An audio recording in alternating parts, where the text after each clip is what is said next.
Quem é você?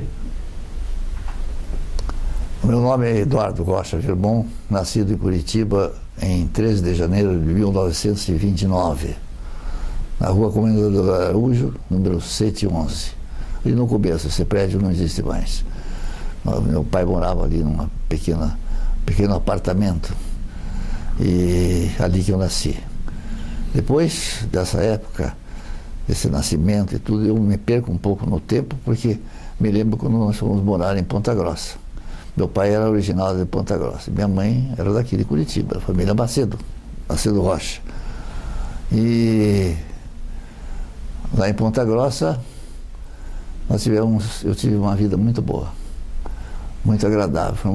Nós éramos, como disse, donos da cidade de Ponta Grossa, os jovens, as crianças. A gente ia para qualquer lugar, qualquer canto da cidade, a qualquer hora do dia. De noite era impossível, mas do dia... E aí era bom porque as pessoas de vez em quando nos pegavam assim, andando distantes do centro, não é? E, o caso de um motorista de táxi, que não era táxi, carro de praça, passou por mim e viu: o que está fazendo aqui nos Varanas? Estou aqui passeando, entre aqui no meu carro. Ele me levou até chamou: Dona Araci, olha, ele estava lá no Varana sozinho, não pode fazer isso, né? Você vê como a gente tinha liberdade naquela cidade, que hoje em dia é impossível, que você não pode permitir que o teu filho vá até a esquina sozinho. Pode acontecer tudo para ele, para a mulher pior ainda. Então, essa época para mim foi uma época muito boa. Eu cursei lá o grupo escolar Senador Correia, que ficava em frente da minha casa. Meu pai construiu uma casa na esquina, perto da polícia, e esse grupo foi muito bom. A primeira coisa que houve um entrechoque no grupo escolar foi quando eu comecei a escrever com a mão esquerda. A professora veio e me proibiu de escrever com a mão esquerda, amarrou minha mão esquerda na cadeira, só podia escrever com a direita. Aí a minha mãe foi ao grupo escolar e disse: ele é canhoto e não vai deixar de ser, e vocês, essa professora, ou engole ele assim, ou tem troca de professora. Trocaram de professora por minha culpa. Eu fiquei noutra turma, que entre os meus colegas, bom companheiro que tinha lá, era o Arson Guirot, que depois passou a ser boxeiro aqui. Os Guirot eram sujeitos muito interessantes, os três irmãos. Um era boxeiro, o outro era jornalista, que trabalhou no Diário do Paraná, na oficina, e o outro era um intelectual, assim. E nós fizemos um intelectual mais dedicado à vida social, society. Ele era gamado nisso. Bom, isso, Ponta Grossa, foi uma coisa muito boa para nós todos, para minha família. E aí, quando chegou na época do exame de admissão, minha mãe fez questão que eu fosse interno. Ela achava que eu era muito bagunceiro. Então fiquei interno no ginásio diocesano de Santa Cruz, em Castro, durante 2 anos. Passados esses 2 anos, eu voltei para Ponta Grossa, para o ginásio Regente Feijó. Naquele tempo, acho que se chamava, não era colégio, era ginásio Regente Feijó. Lá eu tive grandes amigos, inclusive o Riad Salamuni, que eu sempre falo, cujo filho, que é vereador, sempre fala nessa amizade que eu tinha com o Riad, que depois passou a ser reitor da universidade aqui, né? O Colégio Regente Feijó é um colégio muito bom. Naturalmente era um colégio do Estado, e os professores eram muito responsáveis. Me lembro muito bem de algum professor de matemática, que eu comecei a gostar demais por causa do professor, e o professor de História, que era o Raul Pinheiro Machado, irmão do Brasil Pinheiro Machado. O Brasil Pinheiro, eles eram meus parentes, meus primos. E aí, depois de Ponta Grossa, que eu fiz o Colégio Regente Feijó, o grupo escolar Senador Correia, depois o ginásio Regente Feijó, depois minha tia, que morava no Rio, me convidou, dizendo que eu precisava ser mais civilizado, que a solução era morar no Rio de Janeiro. Então passei 2 anos morando com minha tia e frequentando o Colégio São José. O Colégio São José era marista. Eu fiquei lá 2 anos. Também foi uma época muito boa essa do Rio de Janeiro. O meu tio, Isaac Viegas Pereira, ele era muito ligado à música e à ópera. E a filha dele, a Priscila, estudava no Instituto Nacional de Música, era pianista e canto. Ela ficou famosa por ser cantora. Era para ser cantora de ópera, depois passou a cantar outras coisas, que fez até uns 2 ou 3 discos bastante interessantes, de modinhas brasileiras do século XIX, coisas assim que ela coletou, junto com o Alceu Bocchino. Então, lá eu aprendi as sessões de ópera que tinha no Rio de Janeiro naquela época. Mas era a época de guerra. Aí os músicos dos Estados Unidos não conseguiram ir na Europa. Se fosse, seria um desastre. Então eles vinham para a América Latina, e passavam pelo Rio de Janeiro, por Buenos Aires, Montevideo, Santiago, e voltavam para o Rio ou para São Paulo. E no Rio, então, assisti todas essas óperas clássicas do repertório universal, de Verdi, até de Wagner, Donizetti, Bellini, Mozart principalmente. E aí eu fiquei vinculado com isso pro resto da vida. Aí passou, tem uma coisa que eu gosto de lembrar, é que passou um filme chamado da Rússia, Canção da Rússia. Canção da Rússia era um filme que foi feito para amenizar as divergências sociais entre os Estados Unidos e a Rússia. Foi feito nos Estados Unidos, cuja música principal era o Concerto número 1 de Tchaikovsky. E esse Concerto número 1 de Tchaikovsky foi editado no Brasil em 4 discos, 78 rotações, e foi durante uns 3 meses o disco mais vendido no Brasil, por causa do filme. É uma coisa espantosa que naquele tempo houvesse essa propagação de uma música clássica. E aí eu decorei aquela música, sei de cor, nota por nota, o Concerto número 1 de Tchaikovsky, que é uma coisa muito popular e até hoje adoro. Então, ali no Rio de Janeiro, nós aprendemos a ter essa relação com a música, principalmente. E com a literatura só veio depois. Depois eu voltei para Curitiba. Quando fui expulso do colégio. Expulso por ser... Eles achavam que eu estava convertendo os meus colegas ao ateísmo, que não era bem verdade, era quase verdade. Então eles achavam que eu não podia mais ficar no colégio e vim para Curitiba, para o ginásio paranaense, que ficava ali na rua Evan Pereira. Ali também foi uma época muito boa, bons colegas que eu tive. E aí que eu aprendi a ir mais para a esquerda. Então tinha na nossa turma tinha o Itamar Wugman, e outros que eram ligados à esquerda e ao Partido Comunista, o caso do Itamar. E do outro lado tinha os que a gente chamava de a direita festiva, que era o Saul Raiz e principalmente o Camargo, né? O primeiro nome não lembro agora. E então nós já naquele tempo da faculdade, do ginásio, nós tínhamos um conflito político. Por quê? Eu vou explicar por quê. Porque quando terminou a guerra, aí eu me lembro do seguinte, nós naquela época, entre 39 e até antes, e 45, nós tínhamos medo que o Hitler ganhasse a guerra. E eu um dia estou na rua, no dia 8 de outubro, 8 de 8 de maio de 1945, estou na rua, no Rio, e todos os rádios ligados, era assim, 6 horas da tarde, todos os rádios ligados à mesma estação, ouvindo a notícia de que tinha se dado a rendição incondicional do Japão, de Hitler, da Alemanha. E aí houve uma coisa sensacional, porque no Rio havia blackout, ficava tudo escuro durante a noite, não podia acender uma luz, tinha medo de bombardeio, assim como as cidades do sul, o Montevidéu.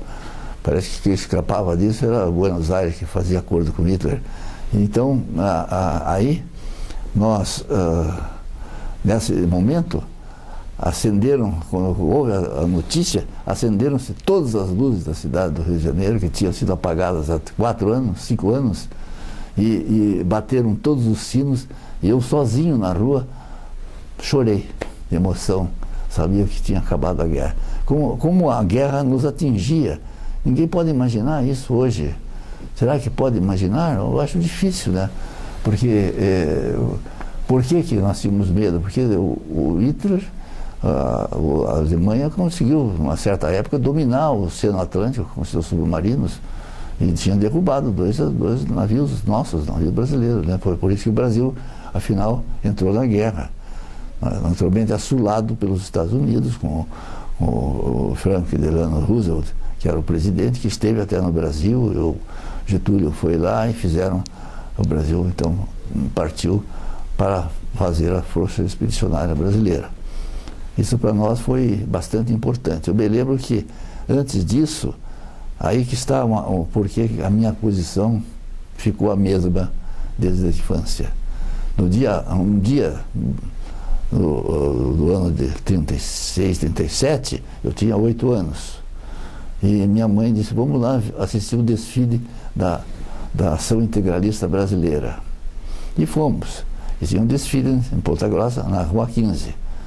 Então eu fiquei com tanto ódio deles que eu passei a dizer, desde aquela época, que eu sou antifascista. Sou antifascista desde aquele dia, daquele desfile dos integralistas, que eu achei insuportáveis, arrogantes e violentos. Aí começou a minha vida política, assim, como tomar partido em favor da democracia, em favor da liberdade, em favor depois da liberdade de imprensa e tudo, né? E isso foi bastante importante para mim.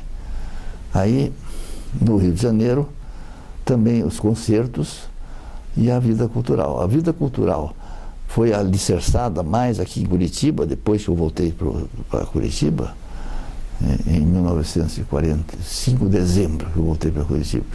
Em dezembro eu tive o grande prazer de conhecer, ainda menino, né, o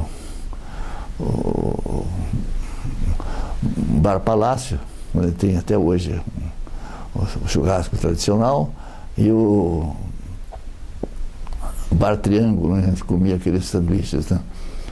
Bem, então, aqui em Curitiba, eu comecei a participar de um grupo que foi levado pelo Itamar Wugman, que se reunia no Café Belas Artes. Era um grupo de intelectuais, nós passamos a nos considerar intelectuais. Estava lá o Marcial Ferreira Leite, que era um pintor, o Glauco Florescia Brito, que escreveu livros de poesia, o José Paulo Paes, que foi até editor da Cultrix depois, o Armando Ribeiro Pinto, e o Fernando Ribeiro, que era médico. Era uma turma tremenda, a gente discutia sobre literatura. Aí comecei a ter essa vida ligada à literatura e ao pensamento filosófico. Eu acho que foi aí que eu comecei a ser uma pessoa muito ligada à cultura do Brasil, universal naturalmente.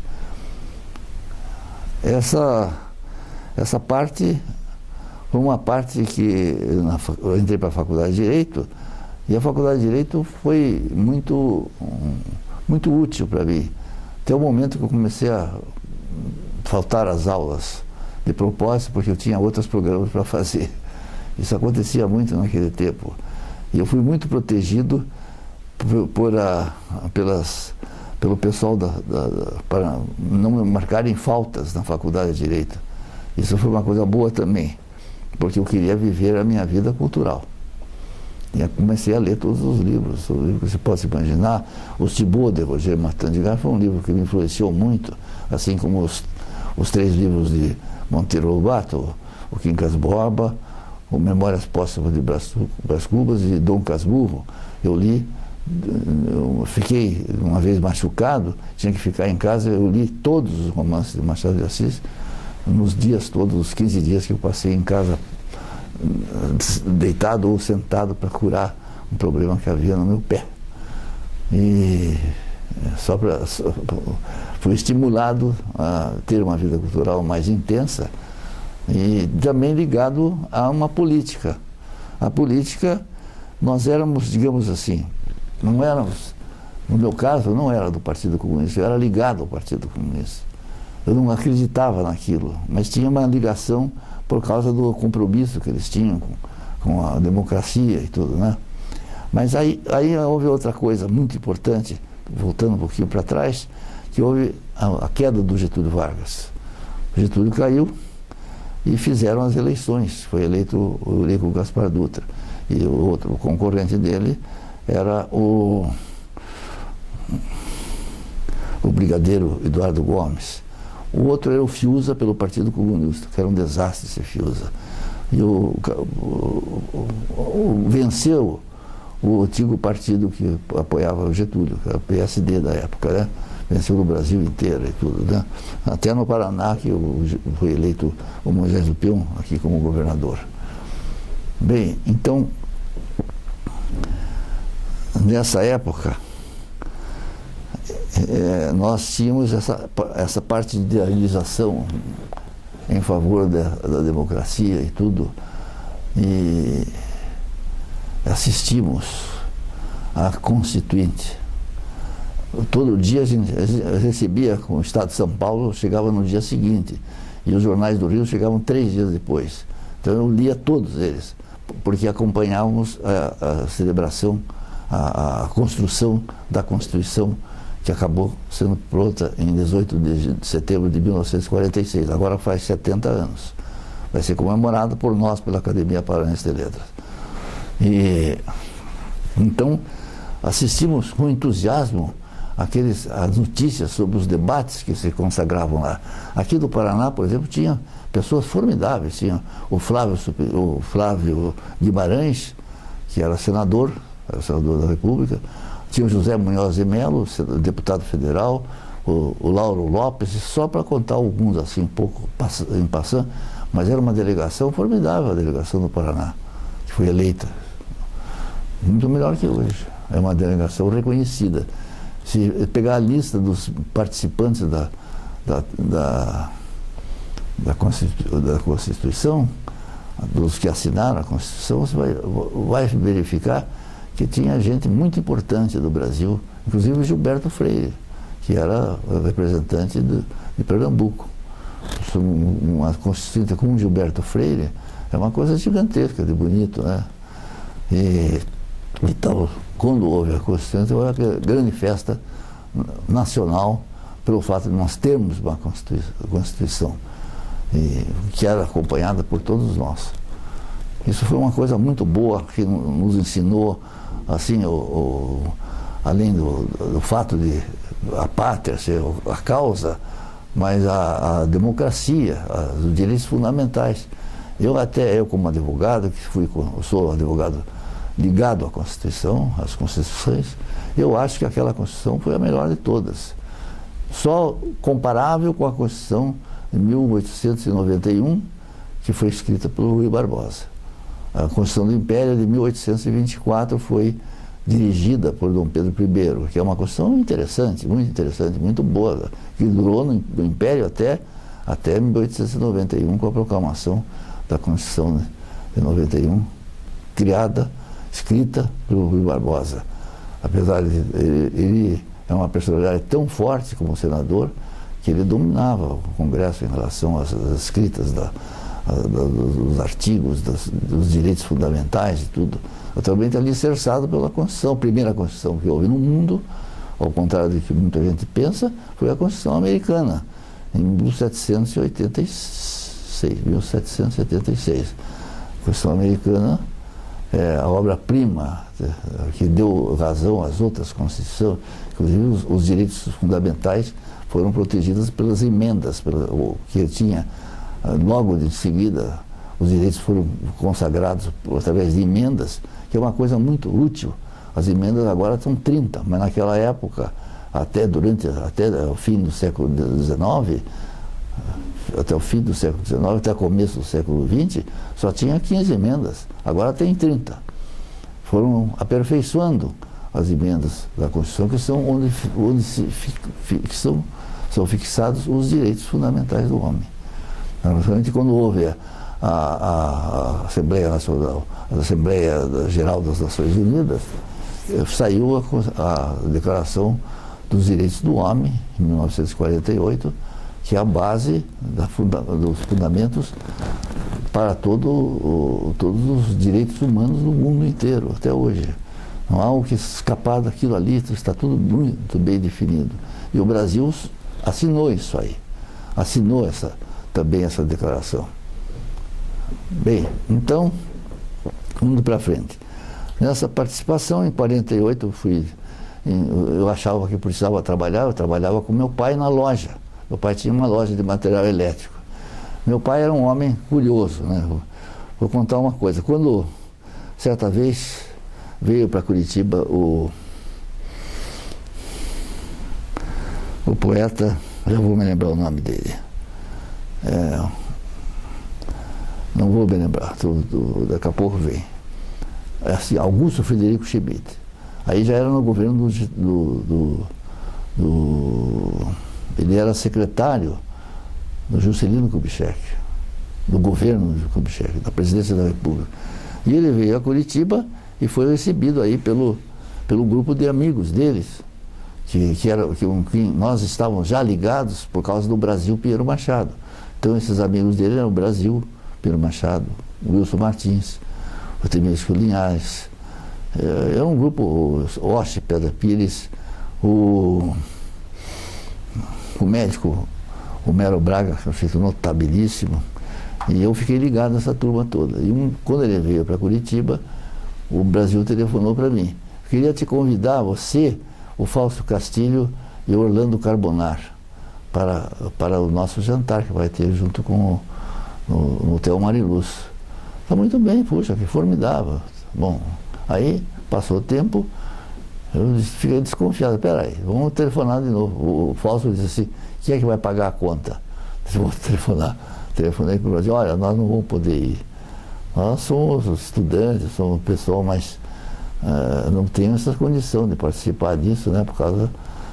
Quem é que vai pagar a conta? Nós não temos condição de participar. Ele disse: mas quem paga a conta é o Tubarão, naturalmente. O Tubarão é como era conhecido o Augusto Frederico Schmidt, né? E aí, quando eu cheguei lá no jantar, o Augusto Frederico Schmidt disse para mim: vem cá, você, veja o teu nome aqui, você é parente do Eduardinho, que era como era conhecido meu pai, né? Sou filho dele. Não me diga, que maravilha, ele foi meu companheiro em São Paulo. Durante bastante tempo, nós estivemos juntos lá em tudo que se parecia com coisa de São Paulo, nós estávamos juntos. Que bom, então dá um abraço para ele. Como não? Eu fiquei muito ligado nessa história, achei muito estranha, porque meu pai nunca me falou no Augusto Frederico Schmidt. E um dia o Fausto pediu que eu fosse falar junto com ele ao Rio de Janeiro, para falar com o Augusto por causa do problema da fazenda do pai dele. Que precisava haver uma cota de participação de açúcar, etc. E fomos ao Rio e chegamos no apartamento dele e eu bati na campainha e veio um mordomo. Ele era um sujeito muito rico, muito rico. Tinha um mordomo, tinha... Eu diga para ele que estou aqui, doutor Fausto Castilho, e eu, Eduardo Virmonde. Eduardo Virmonde, muito bem. Daí ele fechou a porta, foi lá ver se nós poderíamos entrar, né? Voltou, abriu a porta e disse: Virmonde, você é filho do Eduardinho? Sou, sim, senhor. Então entra, por favor. Assim para você ver como era a amizade deles, né? Mas nessa época eu já, aqui em Curitiba, o Zé Paulo Paes, o Armando Ribeiro Pinto e o Glauco Flores Sabino tinham lançado, através do José Cury, uns livros pequenos deles, né? E eu ia ao Rio, não era fácil ir ao Rio de Janeiro, então a gente não ia assim com essa frequência que a gente vai hoje. Eu ia ao Rio e fui levar os livros para distribuir no Rio de Janeiro para o pessoal. E fui direto lá na livraria José Olímpio. Então entreguei o livro para o Graciliano Ramos, para o Zé Lins do Rego, para o Arthur Ramos, o grande antropólogo, para o Otto Maria Carpo. Para cada um deles eu dei os 3 livros, né? E para o pessoal que frequentava ali a livraria. E aí o Graciliano Ramos, por circunstâncias que a gente não pode explicar, gostou de mim e me convidou já para almoçar. E assim foi todos os dias. Ele disse: vem aqui que nós vamos todos os dias almoçar juntos. Então eu ia lá. Eu disse: bom, eu preciso entregar esses livros para o Carlos Drummond de Andrade. Então vamos fazer assim: você vai lá no Ministério da Educação e se apresenta. E vai dizer que foi recomendação minha. Eu fui ao Ministério da Educação, o Carlos Drummond de Andrade era secretário-geral do Ministério, era do Capanema, que começou com o Gustavo Capanema. Então ele me recebeu lá e tudo, disse assim: vamos fazer o seguinte, aqui é uma coisa burocrática, desagradável. Você não pode ir na minha casa às 7 horas da noite? Posso, com prazer. Assim a gente janta e tal. E fui à casa dele em Copacabana. E chegou lá e disse: olha, aqui não tem jantar, eu moro sozinho. Vamos comer aqui no Alcazar. E fomos no Alcazar, que ficava perto da casa dele, na Avenida Atlântica, e pedimos lá. Ele pediu primeiro de tudo um vinho do Porto, que tomamos, e depois uma pizza. Imagine o Carlos Drummond comigo conversando, naquela época eu era um piá, tinha 18, 19 anos, conversando sobre isso, né? Sobre a literatura e comendo pizza. A pizza lá eu acho que era muito boa, por sinal. Bom, então, e depois ele me convidou outra vez para eu voltar lá com ele para o mesmo programa. Ficamos muito ligados, sabe, com o Drummond e com o Graciliano, principalmente. O Graciliano era mais ligado. O Graciliano me convidou para ir para a casa dele mais de uma vez e pedia que eu fosse sempre lá de manhã, na livraria José Olímpio, para nós fazermos o programa, fazermos o jantar, o almoço principalmente. O jantar nunca teve.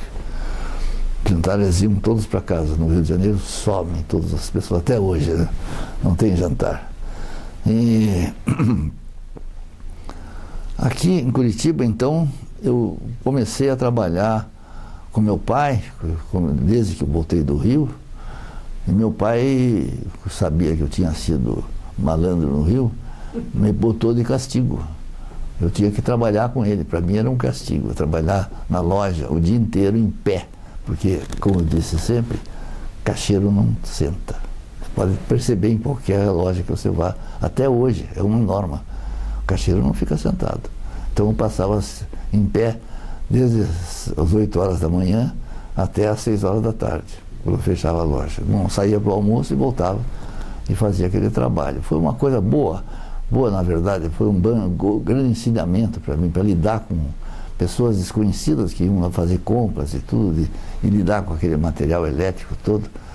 E isso foi uma experiência formidável. Nessa época eu já me dava com José Rodrigues Vieira Neto. O Vieira Neto era um deputado do Partido Comunista e um grande advogado, talvez o maior advogado que eu conheci em toda a minha vida. Ele dizia para mim: quando você entrar no 4º ano da faculdade, você vai trabalhar comigo no escritório. E, de fato, eu entrei para o 4º ano, porque no 4º ano, naquela época, eu podia tirar a carteira de solicitador acadêmico, que era como se fosse de advogado, só não podia fazer a petição inicial ou a apelação sozinho. Tinha que ter um advogado para subscrever. Mas fazia as audiências, acompanhava o processo e tudo. E então eu fui trabalhar com o Vieira Neto. Trabalhamos 15 anos juntos, eu ao lado da mesa dele e reconhecendo que ele era o maior advogado que havia aqui no Paraná. Não há dúvida. Tinha advogados bons, tinha o Arthur Santos, que depois foi deputado federal, o Rubens Requião, o João de Barros Filho e tudo, mas o Vieira era superior. O Vieira tinha uma cultura formidável, alicerçada pelo seu pai que foi professor. Ulisses Vieira foi professor de Direito Penal na universidade. Ele deu as bases para o filho dele, o José Rodrigues Vieira Neto, as bases do direito, que é uma coisa que eu sempre ensino para todos, que tem que saber as bases, os princípios fundamentais de direito para saber alguma coisa, para saber se orientar diante de uma lei nova, tem que saber aquilo. Então isso ensinou o Vieira e o Vieira me ensinou também. Trabalhei muitos anos com ele e foi uma experiência formidável. Depois, quando eu já podia fazer sustentação oral, e eu combinava esse problema do início da advocacia com a crítica de arte, que eu escrevia para a Gazeta do Povo, no princípio, depois para o Diário do Paraná. E na Gazeta, era muito bom de escrever para a Gazeta, era muito bom. E aí o diretor da Gazeta, num certo tempo, que me contratou, foi o Pinheiro Júnior. Pinheiro Júnior tinha sido deputado estadual do Paraná, tinha sido chefe de polícia do governo do Manuel Ribas. E ele me contratou, me deu me deu uma sessão diária e disse: você tem que escrever sobre literatura, música, até balé, pintura e tudo. 5 dias por semana. Os outros dias você está livre. Era sábado e domingo. Então eu ia para o jornal, escrevia essas coisas, ou então eu escrevia em casa, levava o artigo pronto para o jornal, que saía uma coluna chamada Letras e Artes. E assim foi. E quando foi inaugurado, aí começou essa providência formidável, inaugurado o Teatro Guaíra, ele me chamou e disse: olha, você sabe que nós temos divergência com o Bento da Rocha. Eu queria que você fosse, porque nós recebemos um único convite. Fomos mesquinhos de me mandar uns 3, 4, 5, mandaram um convite só para a Gazeta. Você vai representando a Gazeta. Eu fui, claro, para a inauguração do Teatro Guaíra, no pequeno auditório. E, bom, então você tem um compromisso, nós vamos deixar a página livre, se você acha que você pode escrever depois, posso. Então depois que acabar o espetáculo, você vem para o jornal, escreve o teu artigo, falando sobre a inauguração, e será publicado na manhã seguinte. Fica esperando a terceira página do jornal, esperando o teu artigo. E foi o que foi feito. E assim, toda vez que tinha um concerto importante, alguma coisa desse tipo, ele abria essa perspectiva que eu chegava no jornal depois do concerto, às 11 horas, 11h30, até meia-noite, fazia o artigo e saía no dia seguinte. Quando eu fui para o Diário do Paraná, aqui o Luiz Renato sabe muito bem disso, aconteceu a mesma coisa. O Aderbal disse: você vai fazer aqueles artigos que você escrevia sobre arte, sobre música, para sair no dia seguinte. Então nós vamos deixar o teu espaço livre para você voltar do concerto e escrever para sair no dia seguinte. Vai ser uma surpresa para todo mundo, não existe isso no Brasil. Eu fiz durante muito tempo isso aí. Depois, quando houve o Festival Internacional de Música, que foi o maior acontecimento musical que houve no Brasil, foi o Festival Internacional de Música de Curitiba, que foi criada pela Enriqueta Penido Monteiro Garcês Duarte, pelo marido dela, Eduardo Garcês Duarte, pelo padre Penal, padre José Penal. Eles inventaram, chamaram Schnorrenberg e fizeram esse festival que se começava no mês de janeiro e terminava em fevereiro. Era uma coisa deslumbrante, porque o Schnorrenberg tinha a capacidade de trazer gente da Europa, de toda parte, para participar do festival. Conseguia bolsas para músicos da Inglaterra, dos Estados Unidos, para eles virem por conta deles, e pagava aqui uma verba insignificante, que eu acho. E assim, esse festival foi uma coisa gloriosa para o Paraná. Só acabou por causa da mesquinhez de políticos que queriam tirar partido, depois de 9 anos. Durante 9 anos durou esse festival, que eu acompanhei dia a dia, noite e noite, dia e de noite. Até participei, veio aqui uma vez o padre Jaime de Pernambuco. Ele descobriu nos arquivos de uma igreja em Pernambuco os originais de uma missa, não era missa, era uma peça musical de Luiz Álvares Pinto, e proclamou para o pessoal do Rio de São Paulo que ia ser estreada aqui no Paraná. E eu participei do coro, é a única vez que eu participei do coro na minha vida. E ali vieram as grandes figuras da música, por exemplo, Andrade Muricy, que era daqui, mas ele escrevia todo dia no Rio de Janeiro para o jornal, depois para o Jornal do Comércio. Era uma grande figura paranaense, Andrade Muricy, a quem eu sucedi na Academia Paranaense de Letras. Uma das figuras que estava aí era o pessoal mais graduado em matéria de cultura brasileira, que estava presente na estreia da obra do Tedeu de Luiz Álvares Pinto, que foi na Igreja das Mercês. Foi um sucesso fantástico aquilo ali, foi uma coisa emocionante de ver aquele apoio e também de participar, como eu participei. Depois o Renzo Mazzarani, que escrevia no Estado de São Paulo, escreveu um artigo dizendo que a grande surpresa é que o crítico do Paraná, que escrevia todos os dias as críticas muito bem fundamentadas, ele estava participando do coro. Isso nunca havia acontecido, um crítico participar de um coro como aquele. Então tinha os críticos de música do Rio, de São Paulo, que vieram para essa festa. E aí tinha o pessoal de São Paulo, tinha alguns músicos de São Paulo que vieram também para participar do festival em geral, como professores, contratados por um preço de banana pelo Schlorenberg e com o apoio da então Secretaria de Educação daqui do Paraná. Essa foi toda uma coisa que para mim foi muito importante para a minha vida, cultural principalmente. A advocacia para mim foi muito importante, porque logo em seguida, em 1962, o Atos Moraes de Castro Veloso me chamou para ser membro do Conselho da Ordem dos Advogados, do Conselho Pleno, do Conselho da Ordem. E eu fui eleito, porque aí tem uma coisa, tinha havido uma vaga, quando há uma vaga no Conselho, o Conselho mesmo preenche essa vaga, não precisa haver uma eleição geral. A eleição geral é naquelas datas determinadas pela lei, que a Ordem dos Advogados não é uma associação, é uma entidade pública federal. Precisa respeitar isso aí, porque tem gente que não entende isso.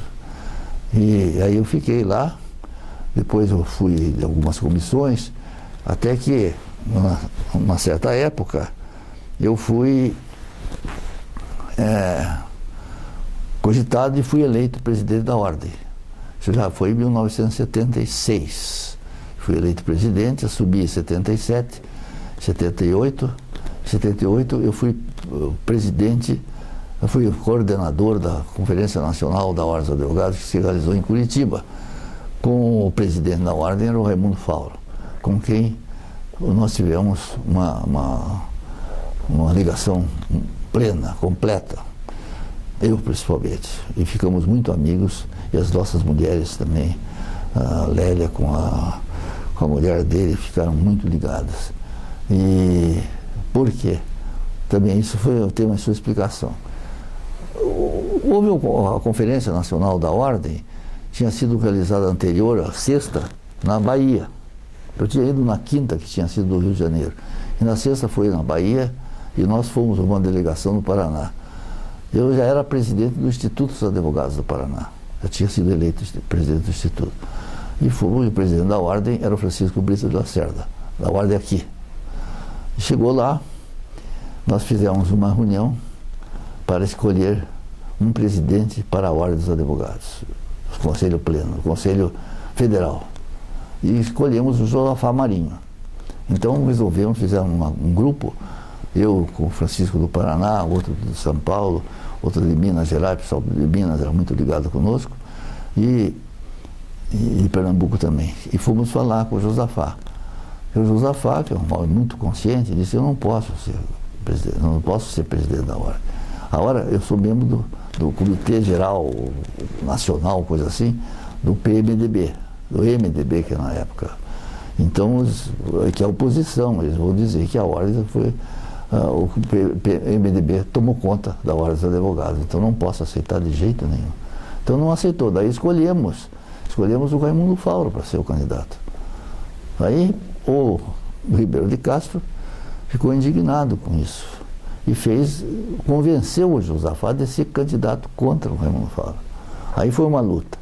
Eu viajei pelo Brasil, fui a Porto Alegre, fui a Alagoas, fui a Pernambuco, e andei por todos os lugares onde havia uma divergência sobre esse assunto, e ganhamos a eleição por um voto. O Raimundo foi eleito presidente. O Josafá ficou muito magoado, mas eu disse para ele: doutor Josafá, o senhor ia ser eleito por unanimidade.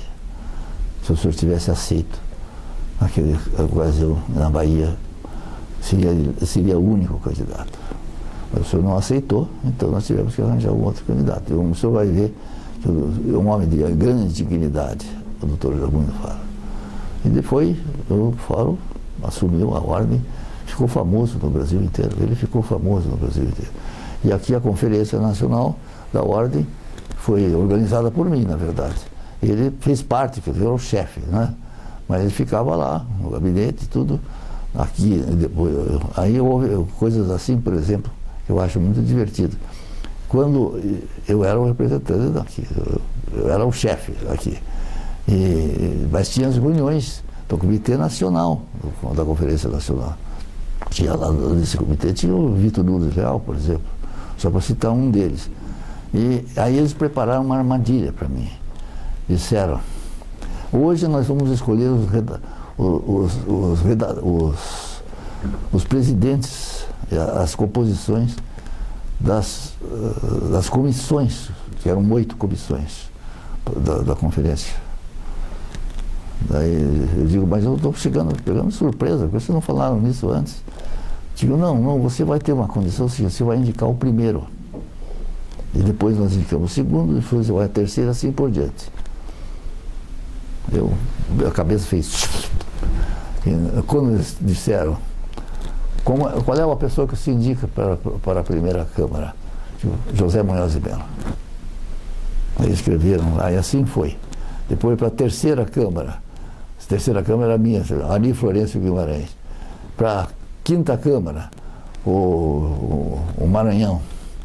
Maranhão, que era promotor público, que era um sujeito muito interessante, né? E depois me perguntaram: como é que você teve essa presença de espírito? Porque eu me lembrei quem que teria condições de presidir uma sessão. Uma sessão conflitual, com conflitos de advogados, discutidores e criadores de casos. Precisa ser uma pessoa que tenha experiência. O José Munhoz de Mello foi 6 anos presidente do Tribunal de Justiça do Paraná. E assim esses outros também têm essa experiência. E aí você indicou o Newton José de Ciste. Sim, porque daí, quando chegou no fim, tinha uma outra comissão, eu botei o Newton como presidente da comissão. E aí todo mundo achou que o Newton era fraco. O pessoal de fora não sabia, eu sabia o que ele ia fazer. E chegou na comissão dele, quiseram tomar conta. A delegação de São Paulo queria sempre tomar conta da Conferência Nacional. Nunca conseguiram. E chegou lá, estavam todos preparados para tomar conta daquela sessão. Eu fui lá ver, assistir. Sentei lá num cantinho, para ninguém ver, com o presidente, né? E vi o Newton X sobranceiro, sentar assim, tranquilo e tal. Declarou aberta a sessão e tal. E lá pelas tantas, o Lins e Silva, que era um grande advogado, um maravilhoso advogado, pediu a palavra e começou a falar. E ele bateu a campainha depois de uns 6 minutos, 5 minutos. O senhor teria a palavra por 5 minutos, já passou de 6. Então, Vossa Excelência me permite que eu encerre o meu pensamento? Como não? O senhor tem 2 minutos. Então, quando acabou os 2 minutos, tinha uma campainha forte, fazia uma buzina até. Ele fez a buzina, está caçada a palavra do ministro. Depois eu escrevi dizendo, foi o único advogado que conseguiu caçar a palavra de um membro do Supremo Tribunal Federal. Foi o Newton de Ciste. Bem, aí esse capítulo também é interessante, porque eu fiquei muito ligado à Ordem dos Advogados. Depois eu recebi, pelo discurso que eu fiz um discurso contra a ditadura militar, contra a ditadura que ainda existia. E apesar de eu ter uma certa confiança, eu tinha confiança no presidente da República, que era o presidente Ernesto Geisel, o general Geisel, que eu conheci aqui em Curitiba, quando ele esteve aqui na AD Quinta. O AD Quinta substituía o comandante da região quando o comandante saía por algum motivo. E às vezes que eu fui falar com o comandante, estava lá comandando o Ernesto Geisel, com quem eu passei a reconhecer grande sabedoria e grande conhecimento do Brasil e de suas fronteiras. É incrível como esse homem sabia coisas do Brasil. Por isso eu tinha uma certa confiança, mas ele era um ditador. Eu fiz um discurso contra a ditadura, não contra ele, mas contra o fato de haver uma ditadura, restrição à liberdade de imprensa, perseguição a cidadãos livres, etc. E esse discurso que eu fiz ficou famoso no Brasil inteiro, até hoje.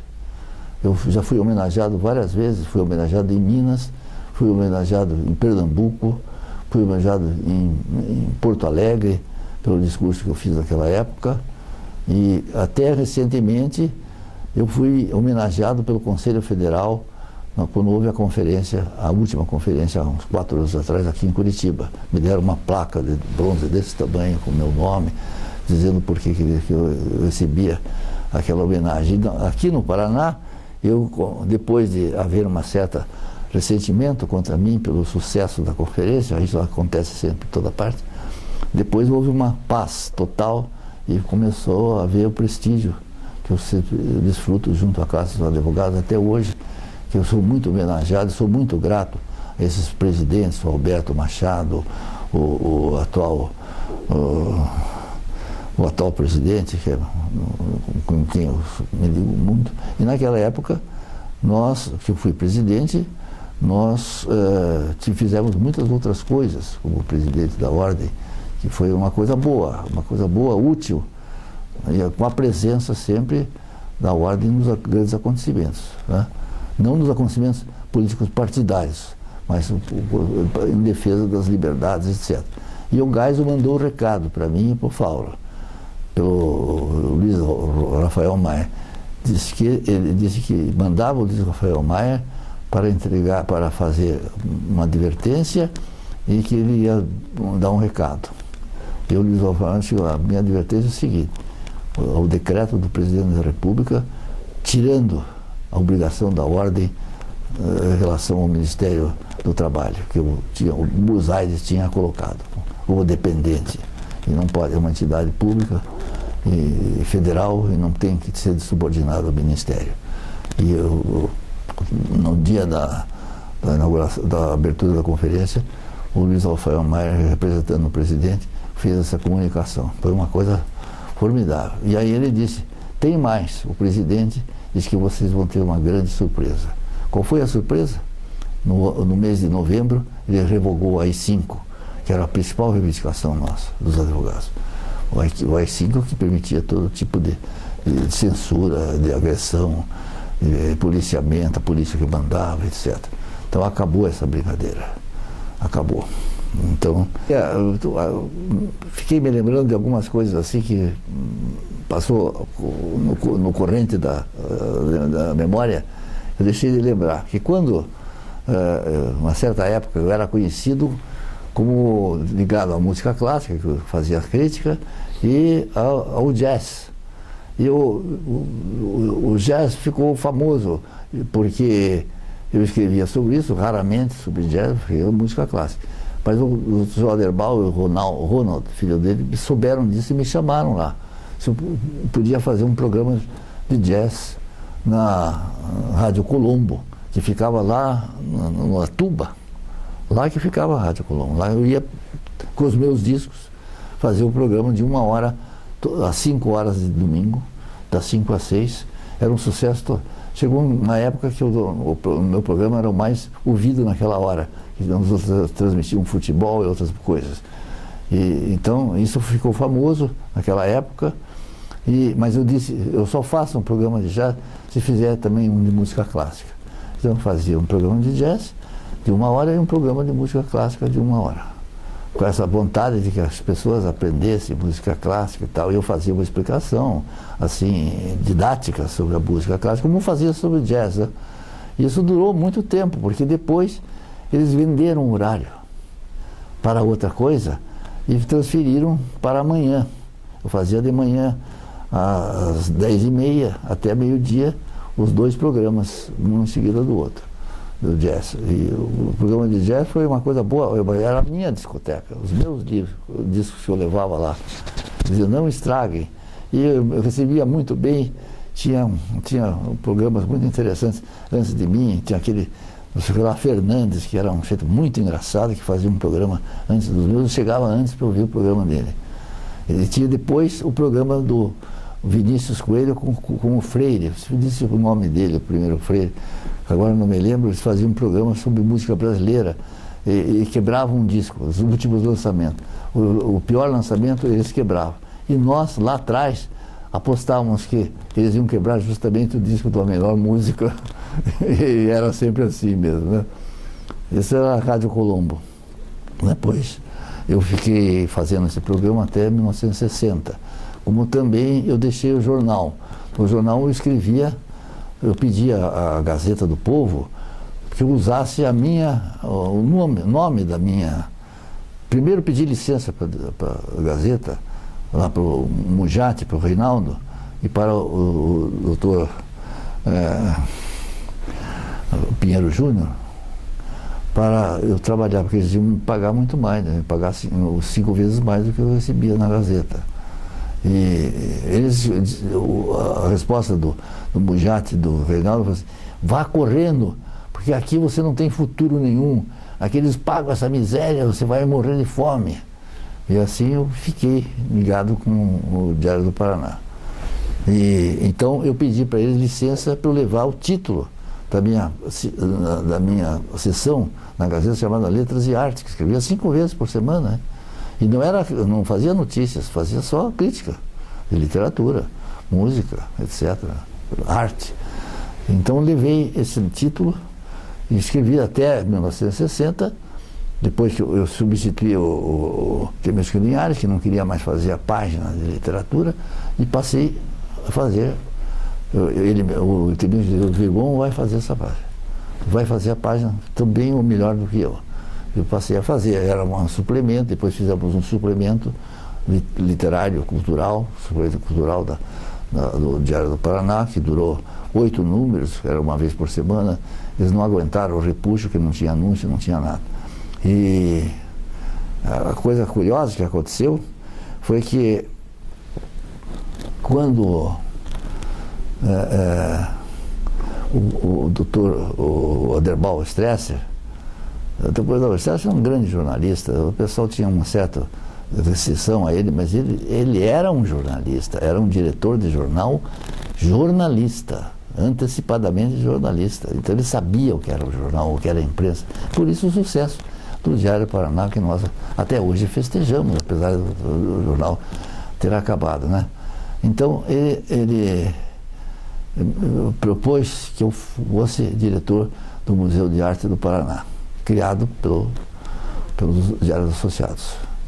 Eu disse, eu não sei, eu vou pensar, eu acho que é muito difícil criar um museu sem acervo, não tinha obra nenhuma, e depois a gente cria um museu no ar. E ele disse, bom, você pensa e depois você me traz aqui. Quando eu cheguei em casa, no dia seguinte, minha mulher disse, ó, tem um doutor Assis que está telefonando para você, não sei quem é. Tá bom, vamos esperar, daí bate o telefone. Daí aqui é fulano e tal, não me lembro o nome dele, que era o assessor principal do Assis Chateaubriand. Ele disse, o doutor Assis quer falar com você.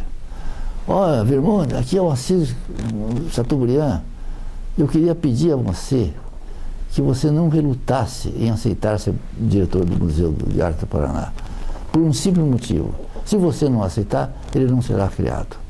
Então, eu queria que você, a meu pedido, por favor, aceite esse cargo. E claro, quem é que vai dizer não para o Assis Chateaubriand? Alguém dizia não para o Assis Chateaubriand? Ninguém dizia, nem o governo, nem o presidente da República. Ele fazia o que ele queria. E assim que ele fez aquele museu de São Paulo notável, né? 2 vezes ele fez isso comigo. Outra vez quando foi criado o suplemento cultural, que ele telefonou no dia seguinte, li para minha casa outra vez, me elogiando, dizendo que foi uma contribuição muito boa para a cultura e tal. Mas durou 8 números só. O jornal não teve condição de manter aquele suplemento literário, né, que era um plaquete de 12 páginas. Era bom, que eu fazia junto com o Benjamin Steiner, que era o diretor, era o diagramador do Diário do Paraná, que tinha sido o diagramador do Diário de São Paulo, e veio para Curitiba e passou aqui um tempo considerável. Tornou-se meu amigo íntimo. Em São Paulo a gente sempre se encontrava juntos. E quando eu fiz no Museu de Arte do Paraná um grande salão, chama Salão do Paraná, que daí eu consegui que o Ney Braga apoiasse, e com o diretor do Departamento de Cultura era o Enio Marques Ferreira, que era meu parente, meu amigo do peito, né? Homem muito ligado, sujeito muito responsável, grande figura, e ele aceitou, e nós fizemos juntos, que era o Salão Paranaense, passou o Salão do Paraná com 2 sessões, uma sessão do pessoal do Paraná e outra dos que vieram de fora. Aí eu nomeei o Alex Beltrão para o Rio de Janeiro e o Benjamin Steiner para São Paulo, para arrecadar as obras. Quando eu fui uma vez lá na sucursal do Jornal do Brasil, em São Paulo, o diretor era o Benjamin Steiner, estava cheio de quadros espalhados assim. Disse assim, agora você precisa dar um jeito de vir buscar isso aqui. Todos querem participar. Aí os maiores pintores de São Paulo e do Rio participaram do Salão do Paraná. O Bandeira, o Atomi Otaki, o Ianelli. Era um espetáculo esse salão. A Ana Letícia, que era gravadora formidável, foi uma participação muito grande. E o Sr. Aderval disse, não vai ser tão bom, porque nós não vamos conseguir buscar. Vou conseguir sim, vamos arranjar um caminhão. Ele arranjou um caminhão que foi buscar essas obras, tanto no Rio como em São Paulo. Então, os 2 salões do Paraná que eu fiz ainda como diretor do Museu de Arte do Paraná foram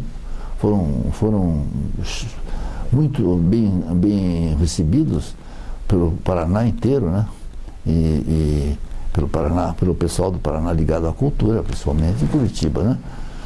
E foi um sucesso tremendo. E aí por exemplo, ganhou um prêmio a Atomi Otaki, o primeiro prêmio que ela ganhou na vida foi aqui. E aí todos dizem assim, ela ficou muito grata a você. Eu digo, mas eu não era, eu era da comissão organizadora e também participei do júri. O júri eram 3 e os outros 2 eram muito importantes. Eu disse, não, mas eu sei que se não fosse você eu não ganhava o prêmio. E assim, o Dorival Gomes Machado dizia assim, Eduardo, os japoneses são muito agradecidos. Quando você faz uma coisa em favor deles, eles ficam te reconhecendo o resto da vida. E foi o que aconteceu. A Atomi Otaki ficou nossa amiga, da minha família, até morrer. Morreu agora, 3 anos atrás, né? Com 100 e tantos anos.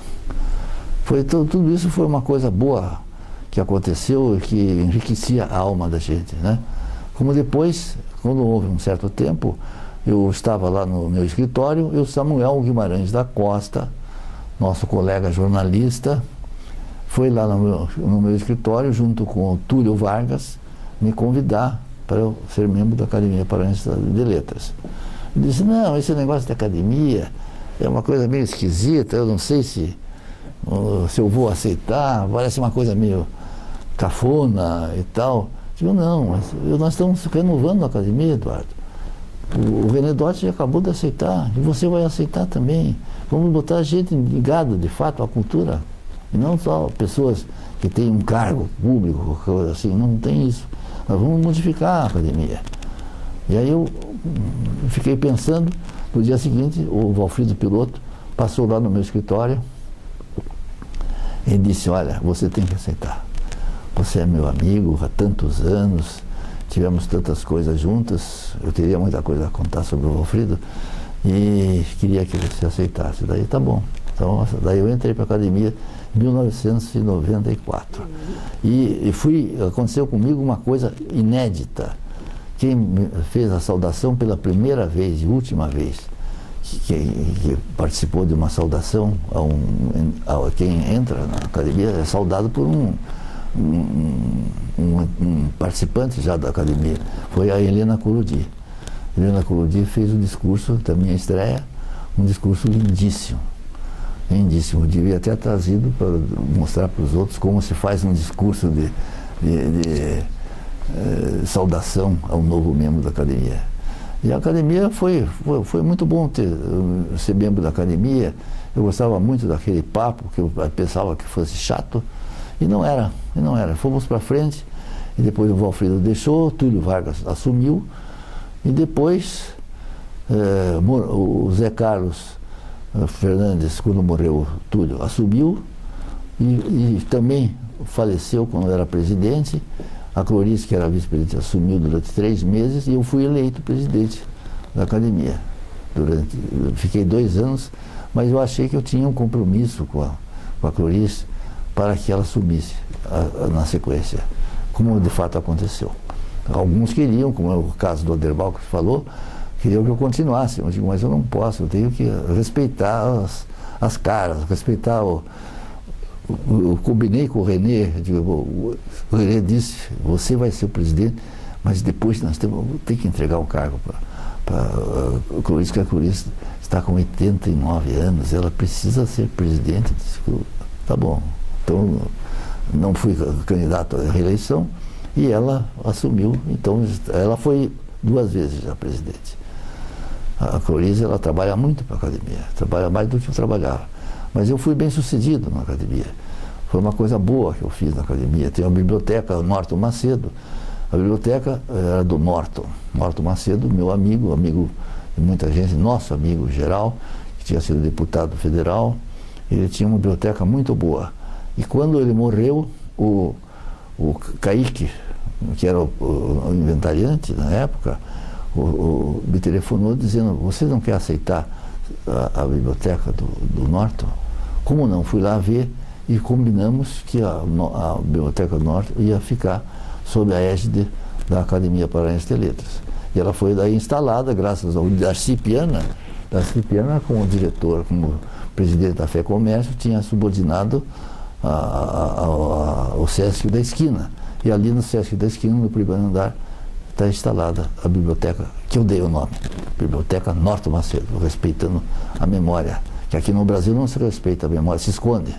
As pessoas fazem um bem, se esconde. Nos Estados Unidos, aquele um sujeito riquíssimo que renovou a Philharmonic Hall, ele deu o nome dele, Avery Fisher Hall. O pessoal dele não pediu, deram em homenagem ao que ele fez. E aqui nós fizemos a mesma coisa, demos uma homenagem à memória do Norton Macedo, com aquela biblioteca excelente que está lá à disposição de qualquer um, lá no primeiro andar do Sesc da Esquina. Então, eu gostaria muito de elogiar a iniciativa Memória do Paraná, que é uma coisa que o Paraná precisa sempre ser lembrado. O Paraná é muito esquecido, até por nós mesmos. E existe uma certa subordinação de algumas entidades culturais a São Paulo, a Rio, e nós somos independentes. E a Memória do Paraná também será independente, graças ao Luiz Renato Ribas e a Glorice, que fizeram essa concepção junto com o Clube Curitibano. Acho que era isso que eu tinha que dizer. Teria que ser lembrado de mais alguma coisa, que naturalmente quando eu sair daqui a meia hora eu vou me lembrar que não disse. Muito obrigado para tudo.